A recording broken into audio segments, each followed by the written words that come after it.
मिट्टी से तिलक करो ये करती है बलिदान की। वंदे मातरम, वंदे मातरम, वंदे मातरम, वंदे मातरम। आओ बच्चों तुम्हें दिखाए झांकी हिंदुस्तान की। इस मिट्टी से तिलक करो ये करती है बलिदान की। वंदे मातरम, भाव से गाइए मातरम, वंदे मातरम, वंदे मातरम। देखो मुल्क मराठों का ये यहाँ शिवाजी डोला था। मुगलों की ताकत को जिसने तलवारों पे तोला था। हर पर्वत पे आग लगी थी, हर एक पत्थर शोला था। बोली हर हर महादेव यू, बोली हर हर महादेव यू, बच्चा बच्चा बोला था। शेर शिवाजी ने रखी थी लाज हमारी शान की। इस मिट्टी से तिलक करो ये करती है बलिदान की।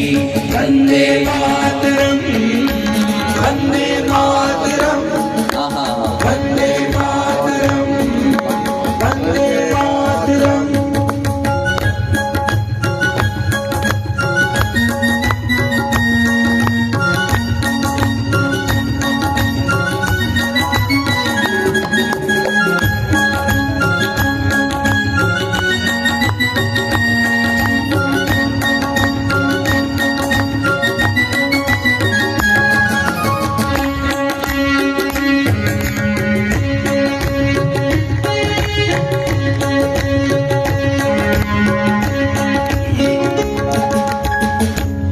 નજીકમાં રાજસ્થાન કહેવાય. હવે તમારે તો અહીંથી બોર્ડર એટલે એક પંક્તિ રાજસ્થાનની ગાઈ દો.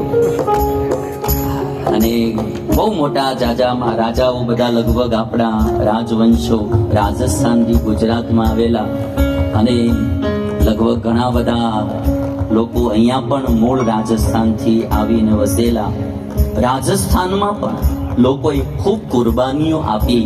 ત્યારે આજ અને તો રાજસ્થાન નામ જ એટલે રાજાઓનું સ્થાન, જેને રજવાડાઓમાં પ્રાણ દીધા અને ભૂમિકાની રક્ષા કરી. એટલે તો આજે પણ વિદેશીઓ ત્યાં ટુરિઝમમાં આવે છે ભાઈ. એક એકની ગાથા દેશ વિદેશમાં ગમે ત્યાં રાજસ્થાની પહોંચ્યા, પણ એને પોતાની સંસ્કૃતિ અને પોતાનો ધર્મ એને છોડ્યો નહીં ભાઈ. હજી મર્યાદાઓ એવી ને એવી રાખે.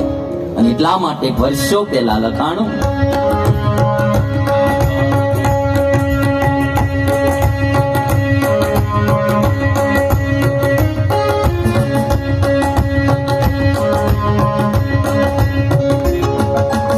ये है अपना राजपुताना नाज इसे तलवारों पे। अपना राजपुताना नाज इसे तलवारों से। ये है अपना राजपुताना नाज इसे तलवारों पे। ये है अपना राजपुताना नाज इसे तलवारों पे। इसने सारा जीवन काटा बरछी तीर कटारों पे। इसने सारा जीवन काटा बरछी तीर कटारों से। ये प्रताप का वतन पला है आजादी के नारों पे। ये प्रताप का वतन पला है आजादी के नारों पे। कूद पड़ी थी यहाँ हजारों, कूद पड़ी थी यहाँ हजारों पद्मिनियाँ अंगारों पे। बोल रही है कण कण से कुर्बानी राजस्थान की। इस मिट्टी से तिलक करो ये करती है बलिदान की। वंदे मातरम, वंदे मातरम, वंदे मातरम, वंदे मातरम। ખાલી શ્રોતાઓ બોલશે હવે, બરાબર છે? તમારે જ ખાલી બધાય બોલ. વંદે માતરમ બોલવું પડશે. મારે તમને એક વાત એ કહેવી છે કે તમે સમય કાઢીને એકવાર રાષ્ટ્રકથા સાંભળી લેજો. એકવાર બધા જ રાષ્ટ્રકથા સાંભળજો. વિશ્વમાં પ્રથમવાર આ રાષ્ટ્રકથા મેં અમદાવાદમાં કરી. મેં કીધું રામકથાથી રાષ્ટ્રકથાએ જાવું અને રાષ્ટ્રકથાથી રામ રાજ્યનું નિર્માણ કરવા. રામકથાથી રાષ્ટ્રકથા અને રાષ્ટ્રકથાથી રામ રાજ્ય.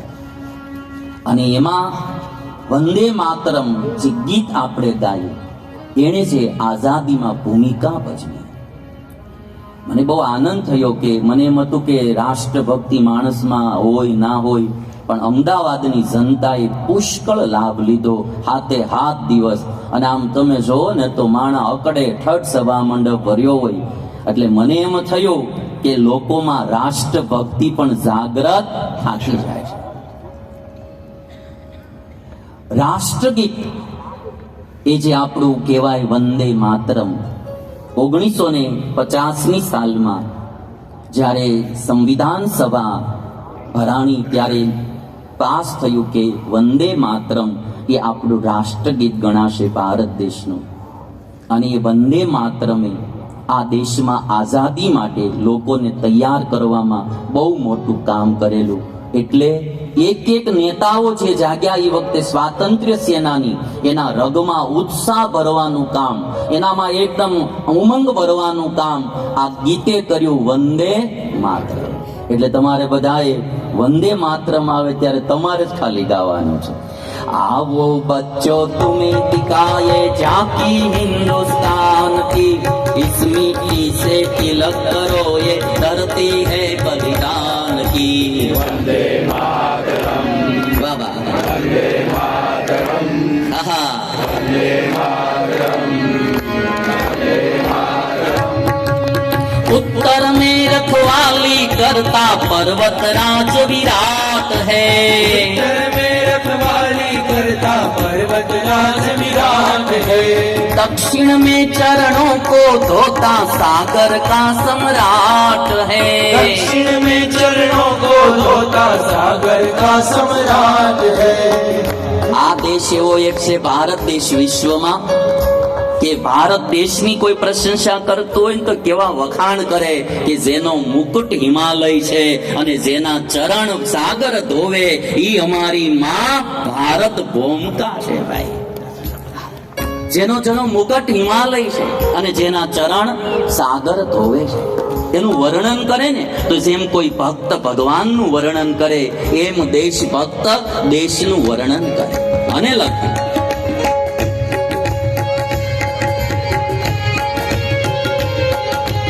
उत्तर में रखवाली करता पर्वत राज विराट है, उत्तर में रखवाली करता पर्वत राज विराट है. दक्षिण में चरणों को धोता सागर का सम्राट है, दक्षिण में चरणों को धोता सागर का सम्राट है. जमुना जी के तट को देखो गंगा का ये घाट है, जमुना जी के तट को देखो गंगा का ये घाट है. बात बात पे हाथ हाथ में, बात बात पे हाथ हाथ में यहाँ निराला पाठ है. देखो ये तस्वीरें अपने गौरव की अभिमान की, इस मिट्टी से तिलक करो ये धरती है बलिदान की. वंदे मातरम, वंदे मातरम बाबा, वंदे मातरम, वंदे मातरम. वो बच्चों तुम्हें दिखाए झांकी हिंदुस्तान की, इस मिट्टी से तिलक करो ये धरती है बलिदान की. वंदे मातरम, वंदे मातरम, वंदे मातरम, वंदे मातरम, वंदे मातरम, वंदे मातरम, वंदे मातरम, वंदे मातरम, वंदे मातरम, वंदे मातरम, वंदे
જોશીલા છો ડીસાવાળા તમે. જેવા અમારે ભૂદેવ મંત્રો ગાતા હોય ને ત્યારે મને એમ લાગે માયકની જરૂર જ નહીં પડે, એવું આમ જોશીલો એનું ગળું.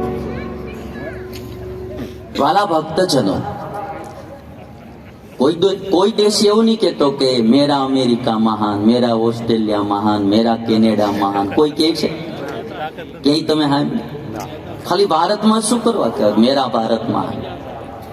અને જો ભૌતિકતાની દ્રષ્ટિએ જોવા જાવ તો મારે તમારે બધાને સ્વીકારવું જ પડે કે ભાઈ આપણા કરતા ભૌતિક દ્રષ્ટિએ તો બીજા ઘણા બધા દેશો મહાન છે જ તે.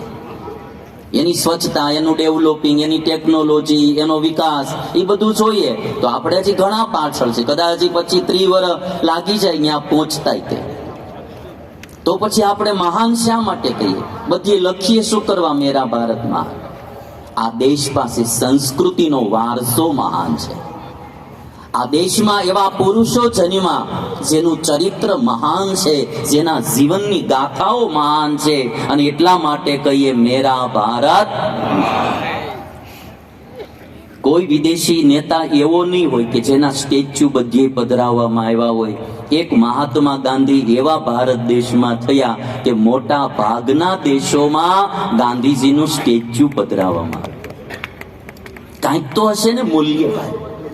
જે અંગ્રેજોને અહીંથી કાઢી મૂક્યા એ અંગ્રેજોએ લંડનમાં એની પાર્લામેન્ટના બગીચામાં ગાંધીજીનું સ્ટેચ્યુ પધરાવ્યું.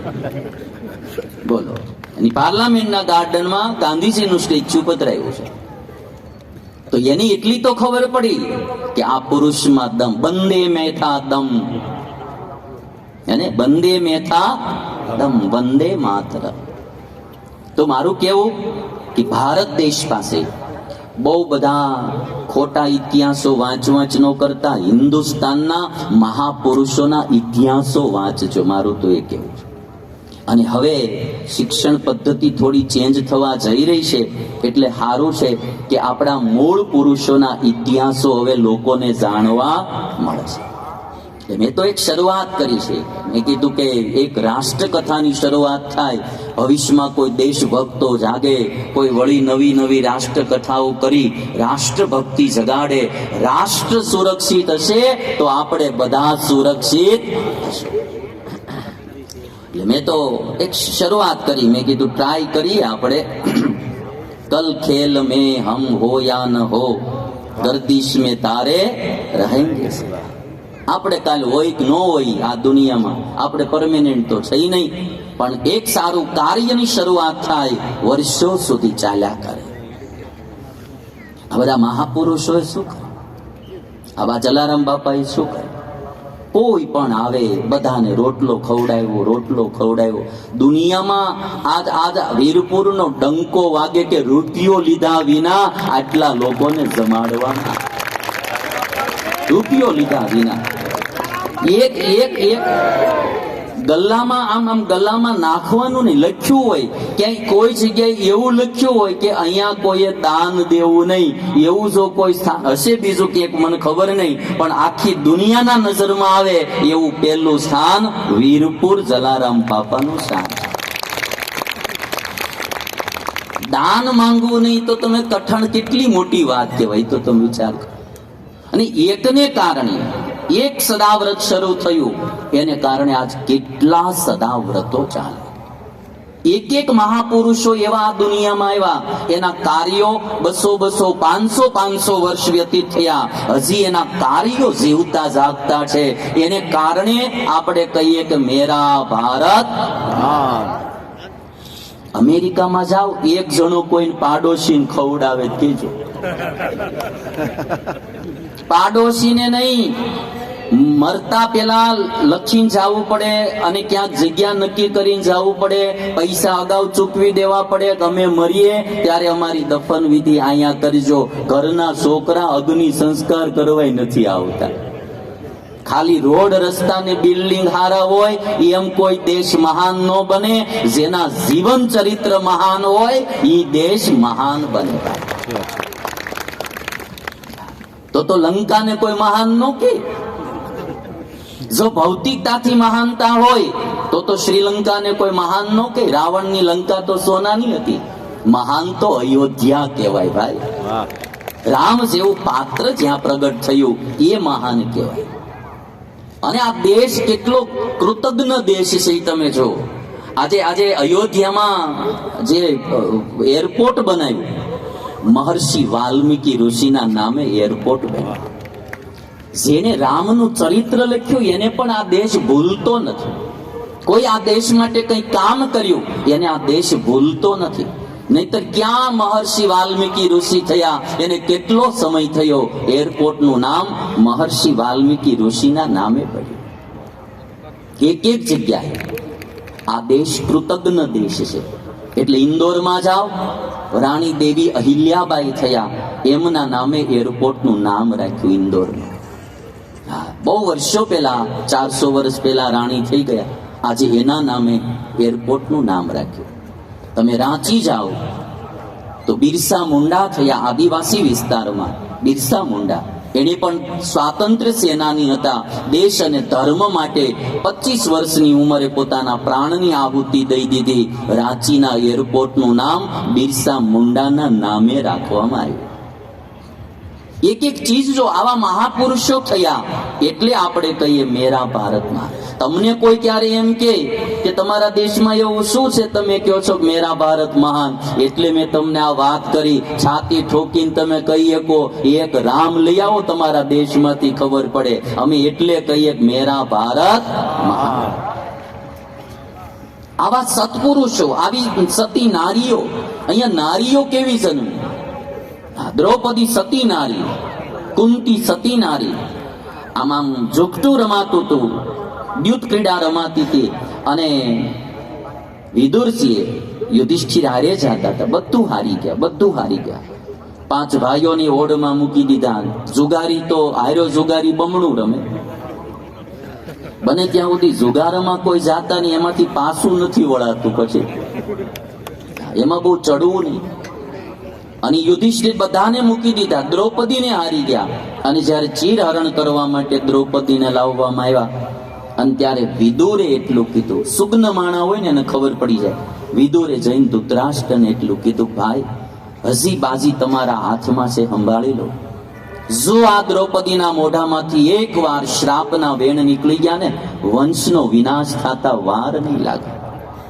આપણા વંશનો વિનાશ થતા વાર નહીં લાગે. તમે હજી બાજી સંભાળી લો. મહાભારત તમે સાંભળ્યું હોય, વાંચ્યું હોય તો ખબર હશે કે જે કંઈ હાર્યા હતા ને એ બધું જ ધૃતરાષ્ટ્રએ યુધિષ્ઠિરને પાછું આપી દીધું. દ્રૌપદીને એમ કીધું, બેટા તું અમારા કુળની સૌથી મોટી પુત્રવધુ છો, તારે જોઈએ તે માગી લે. અને ત્યારે દ્રૌપદી એટલું કીધું કે મારા પતિ યુધિષ્ઠિરને તમે દાસપણામાંથી મુક્ત કરો. એક દેશની નારીની ચીજ છો. જે યુધિષ્ઠિર બધું હારી ગયા, ભાઈઓ હારી ગયા, પત્નીને બાજીમાં મૂકી દીધી, અને ઈ પત્ની એમ કે હું ભલે દાસી રહું પણ મારા પતિને દાસપણામાંથી મુક્ત કરો. યુધિષ્ઠિરને પેલા મુક્ત કર્યા. એવી નારી જન્મીને એટલે કહીએ મેરા ભારતમાં. અટાણે કોઈ હોય તો કે ટપુડા તું હાર્યો છો, ભોગવ તારું, હું જાઉં મારા બાપ ની કરે.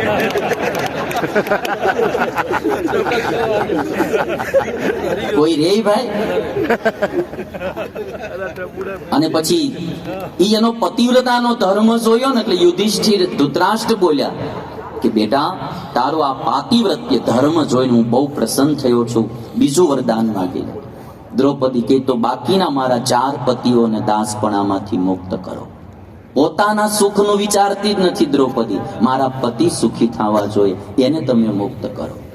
અને ત્યારે ધૃતરાષ્ટ્ર વળી રાજી થયા અને કહે છે કે તારો આ ભાવ જો ને, તારો પતિવ્રતાનો ધર્મ જોઈ બહુ પ્રસન્ન, ત્રીજું વરદાન માગી લે. અને ત્યારે દ્રૌપદી એટલું બોલી કે હું ક્ષત્રિયાણી છું, વારે વારે માગવું મને શોભે નહીં, મારે હવે કાંઈ જોતું નથી. અને એનો ક્ષત્રિયનો ધર્મ નિભાવ્યો. ત્યારે ધૃતરાષ્ટ્ર એમ બોલ્યા, તો યુધિષ્ઠિર તમે જે કંઈ હાર્યા છો એ બધું જ લઈને પાછા જતા રહ્યો, જાઓ. ધર્મો રક્ષતે રક્ષિતા. આવા પાત્રો છે જન્મા આ દેશમાં. એટલે મેં તમને આ તો ક્યારેક કોઈ પૂછે ને, મને બહુ વિચારો આવ્યા કે ભાઈ આપણા મેરા ભારત મહાન શા માટે કહીએ છીએ. આપણે ઓસ્ટ્રેલિયા બધા વિદેશો જાતા હોય, જોતા હોય ત્યાંનું નાઈનું, તો આપણને એમ થાય તારું મહાન શા માટે કઈ આવ્યા. બધી વાત કરી, રાત્રે ઘટના ઘટી. મંત્રીઓ બધા કહે છે કે જો તમને મારનારો જન્મી ચૂક્યો હોય તો અમે 10 દિવસની અંદર ગોકુળ, મથુરા, વૃંદાવનમાં જેટલા છોકરા જન્મા હશે બધાને મારી નાખશો, આજ્ઞા કરી દો અમને. અને પૂતના નામની રાક્ષસીને બોલાવીને કીધું તું છોકરાઓને મારવા માંડ. હવે તમે જોશો રાત્રે આવડો આ સુધરી ગયો તો કંસ, સવારે મંત્રીઓનો સંગ થયો ને વળી પાછો પાપને માર્ગે છે. માટે પીએ હારા રાખવા, મિત્ર મંડળે સારું રાખો, મોડી સલાહ દેનારું મંડળ નો રાખો. અમુક વસ્તુનો જીવનમાં સુધારો કરવો હોય તો પેલા મોડું સર્કલ છોડવું પડે. જો મોડું સર્કલ નો છૂટે તો આપણામાં રહેલી મોળાઈ ક્યારેય છૂટે નહીં. એકદમ સુધર્યો તો કંસ, પશ્ચાતાપ થયો, માફી માંગી, પણ મોડું મંત્રીમંડળ પાપને માર્ગે ચડાય. પૂતના સ્તન ઉપર ઝેર ચોપડી છોકરાઓને દવડાવે અને મારી નાખે. મારતી મારતી નંદ બાબાના નેહડે આવી અને કૃષ્ણ ભગવાન સુતાતા એમને ખોળામાં પૂતનાએ લઈ લીધા. વ્યાસ પ્રભુ લખે કે જેમ કોઈ રાત્રે માણા ચાલ્યો જાય અને સર્પ પડ્યો હોય અને સર્પ સૂતો હોય ને એને દોરડું જાણીને એમ સર્પને પકડી લે, એમ આજ આ પૂતનાએ બાળ જાણી પોતાના કાળને હાથમાં, એને એમ કે કૃષ્ણ તો બાળક છે, બાળ જાણી પોતાનો કાળ પૂતનાએ હાથમાં લઈ લીધો. વ્યાસ પ્રભુ લખે વિબુધ્યતામ બાલકમારિકાગ્રહમ ચરાચરાત્મા સનિમીલિતે ક્ષણ અનંતમારોપયદંકમંતકમ યથોરદમ સૂક્તમ બુદ્ધિ રજ્જુધિ. કૃષ્ણને ખોળામાં લઈ લીધા. ભગવાન સ્તનપાન કરવા માંડ્યા, પણ કાળને આજ્ઞા કરી કે હું આનું દૂધ પીશ ને તું આના પ્રાણ મળી પીવા. ભગવાન દૂધ પીવે અને કાળ પ્રાણ પીવે. પ્રાણ મળ્યા ખેંચાવા, નાડીઓ મળી તણાવા અને પૂતના પરસેવે રેબઝેબ થઈ ગઈ, એકદમ આકુળ વ્યાકુળ થઈ અને પૂતના નેહડામાંથી બારી નીકળી અને બહાર આવીને પોતાનું મૂળ સ્વરૂપ રાક્ષસીનું ધારણ કરી આકાશમાં ઉડી. પૂતનાની કથા મને તમને બધાને એક વાત શીખવાડે કે કોઈ ગમે એટલું રૂપ ઢાંકી અને આ દુનિયામાં પ્રસ્તુત થાય, પણ એક દિવસ એવો આવે એનું મૂળ રૂપ ખુલ્લું થાય ને થાય, એનું મૂળ રૂપ બારું આવે. અતિ રાક્ષસી આવી તી સુંદરી નારી બની, પણ મૂળ રૂપ એનું બારું આવી ગયું. રાવણનું પણ મૂળ રૂપ બારું આવી ગયું. આવ્યો તો સાધુના રૂપમાં, પણ મૂળ રૂપ રાક્ષસનું બારું આવી ગયું. પૂતના આકાશમાં ઉડી અને ભગવાન છાતીએ વળગેલા અને જ્યારે કાળે એનો આ પ્રાણ મળ્યો પીવા અને પૂતનાનું પ્રાણ પંખીડું ઉડી ગયું. પૂતના નીચે પડીને તો કેટલાય કોષમાં ઝાડવાઓને પાડીને કે મરતી મરતી નુકસાન કરતી ગઈ, મરતા મરતા નુકસાન કરતી. યશોદા આવ્યા, કૃષ્ણને તેડી લીધા, ગૌશાળામાં લઈ ગયા, માથે પૂંછડું ફેર્યું અને આમ બધા શુભકામના માટેના સંકલ્પો કર્યા. કદાચ એવું જૂના જમાનામાં હશે ગૌશાળાઓમાં પૂંછડું માથે ફેરવવાનું, જેથી કઈ ઓલું થાય નહીં. હું ક્યાં ગૌશાળાએ ગયેલો, મને ખબર નહીં હોય ક્યાં ગયો તો એ ત્યાં કામધેનું ગાયની મને બહુ વાત કરેલી. પછી એને પૂંછડું મારા માથે ફેર્યું, મેં એકવાર માથે ફેરવાયું. તમને આમ દેખાડો ખાલી, તમે આમ જો. એક તો આ કામધેનું ગાય કહેવાય. એ ભાઈ એવું કહેતા હતા કે આ કામધેનું ગાય છે. તમે ગાયો જોઈ છે, પણ આની એક વિશેષતા તમને હું બતાવું.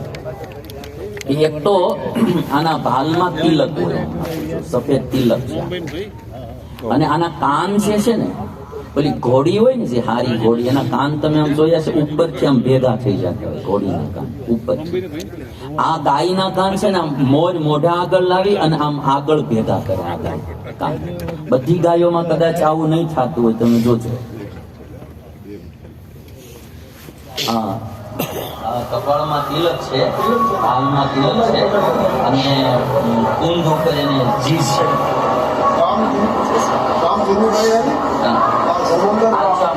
આમ ભેગા કરે આગળ જોજો, પાછળ એટલા જ આવા દે કાન જોજો, એકદમ કાન પાછળ વયા જશે અને આગળ આમ સીધા મોજ લાવશે પાછળ આવી રીતે. હવે આનો નંદી છે તો ને કામ તેનું ગાયનગીરી, જો આ બાપુએ મારી ઉપર કોસડું ફેર્યું, એ પૂરા નંદી છે, 5 પે છે, એ આ કામ જેનું ગાય નું નંદી છે એમ કહે. આ 5મો પે છે. આજ પેલું વેલું મને આ હાંભળ્યું, મેં કઈ બતાવ્યું નથી, આજ કાનોડે એને પૂછડું જે ફેર્યું ને માએ મને હાંભળ્યું, મેં મારી ઉપર કોકે ફેર્યું છે. એટલે ગૌ ગાયનું મહત્વ પહેલેથી આવેલું આવે છે. યશોદાએ કૃષ્ણની ઉપર જે આપત્તિ આવી એટલે માથે પૂછડું ફેરવી શુભ કામના વ્યક્ત કરી. આ બાજુ પૂતના મરી બધા વિચાર મેળ્યા કરવા ગોવાળિયા, હવે શું કરશું? તો કે આનો અગ્નિ સંસ્કાર તો કરવો રહ્યો, તો કે નનામી કોણ ઉપાડે? એટલી જાડીને ભાઈ વાત જ આવે કે આની નનામી કોણ? તો કે નનામી તો ઉપાડવી પડશે ને. તો ઉપાડશે કોણ? તો કે એમ કરો તો પછી હવે આના છે ને આપણે અંગના કટકા કરી કરીને એક એક અંગનો અગ્નિ સંસ્કાર કરો. પછી કટકા કરી કરીને અગ્નિ સંસ્કાર કર્યો. એટલે મારે એક વિનંતી ખાલી કરવી કે ગમે એટલું જાડું થાવું એટલું થાવું, પણ મરતા પેલા પતલું થઈ જવું. ઓલા 4 જણા જે ઉપાડનારા છે ને એ ગાળ્યું દેતા જાય, ખાઈ ખાઈને ખડી ગયું નબળું. એટલે મરતા પેલા થોડુંક પતલું થઈ જાય. પૂતનાનો અગ્નિ સંસ્કાર કર્યો. એક કથા, આ કથા પૂતનાની મારે તમારે એટલા માટે સાંભળવાની, કૃષ્ણએ મને તમને શીખવાડ્યું કે કોઈનું ઉપલું રૂપ જોઈ મોહિત થાવું. એવું લખ્યું છે કે પૂતના એટલી અતિ રાક્ષસી, એવી સુંદરી નારી બનીને આવેલી. પુરુષો તો મોહ પામે, નારીઓ પણ મોહ પામી જાય એવું રૂપ ધારણ કરીને આવી. અને જેટલા ખોટા હોય ને એ એટલા જ ઉપરથી હારા હોય.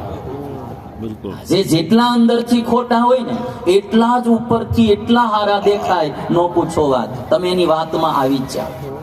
એટલે ઉપલું રૂપ જોઈ કોઈ દી મોહ નો પામવું, માણસનું દિલ જોવું, ખાલી રૂપ નો જોવું. અને જેના લગ્ન થઈ ગયા એને તો હવે કઈ વાંધો નહીં. બાકી છે ને એવડાય ખાલી મોઢા જોઈને લગ્ન ન કરતા થોડુંક દિલે જોજો. અને મોઢા જોવામાં પેલા કેવું હતું કે પેલા મેકઅપ ની સિસ્ટમ નહોતી એટલે કઈ વાંધો નહોતો. હવે તો મેકઅપમાં ઓરિજિનલ મોઢું ન દેખાય. એ જમાનામાં એક ભાઈના છોકરાના લગ્ન થયા યુવાનિયાના, ને હજી એની કુળ પરંપરા પ્રમાણે શું છે કે જોવા ગયા હતા તો આમ મેકઅપ કરેલો હોય અને પછી તો બધી રીતે મોઢું બહુ સારું જ દેખાતું હતું. પણ બચારો લગ્ન કરીને ઘરે આવ્યો અને જ્યાં પત્નીએ મોઢું ધોયું તો એ ખબર પડી કે ઓહો આમાં તો કાંઈ છે નહીં. મેકઅપ થી જ બધું સારું હતું. એટલે પછી જમાઈ છે ને એક એપલ નો ફોન લઈને એની સાસુબાને ભેટમાં દેવા ગયો. એટલે સફરજન વાળો મોબાઈલ હો ભાઈ, એપલ નો જે નવું વર્ઝન હોય ને એવું લઈને મોટું બોક્સ ની ગયો ને સાસુબાને ભેટમાં દીધો. સાસુબાઈ તો હરખે હરખે આમ મોબાઈલ ખોલ્યો, બોક્સ ખોલ્યું, માલપાથી સેમસંગ નું ડબલું નીકળ્યું. બટન વાળો દબાવો 3 વાર ત્યારે હાલે એવું. એટલે સાસુભાઈ કીધું કે જમાઈરાજ આવું ચીટિંગ, જમાઈરાજ કે આમાં નવું કાંઈ, તમે જેવું મારી હારે કર્યું એવું મેં તમારી. બોક્સ જ સારું હતું, માલપા કાંઈ સારું નહીં. એટલે જો આ તો ખાલી વાત તમને કીધી, જોવામાં, પાર્ટનર કરવામાં, કોઈની હારે ધંધો કરવામાં, ઉશીના પૈસા દેવામાં, વ્યાજે પૈસા દેવા, બધે બહુ ધ્યાન રાખ્યા છે એવું કરું. ક્યારે કોણ પૂતના નીકળે ને ચૂનો મારી જાય કાંઈ નક્કી નહીં. એક જણો કહેતો હતો એના મિત્રને કે આ દુનિયામાં સજ્જનમાં સજ્જન ને પ્રામાણિકમાં પ્રામાણિક માણા હોય ને તો પાનના ગલ્લા વાળો. બોલ્યો કે કેમ? તો કે ઈ એક જ એવો માણસ પૂછીને ચૂનો લગાડે. પૂછે પેલા ચૂનો લગાડું, બાકીના બધા પૂછ્યા વિનાનો જ જગાડે. પણ બહુ સમજવા જેવું છે. માણસે ખાલી મોઢા જોઈને કોઈનો નિર્ણય નો, માણાનું દિલ જો, એની ભાવના જોઈ. અને એટલા માટે કાગ બાપુએ કીધું કે મન મેલા તન ઉજળા એવી ભાત અનેક ધન્ય કાળુડા કાગને ભીતર બહાર એક. આવા માણસો મળવા બહુ દુર્લભ છે. અને આજે કળિયુગ રહ્યો ને એટલે માણસો સાચું પોતાનું સ્વરૂપ બતાવે એવા બહુ ઓછા તમને જોવા મળશે. એક ગીતની પંક્તિ છે કે દિલ કો દેખો ચહેરા ન દેખો, ચહેરો ને લાખો કો લૂટા.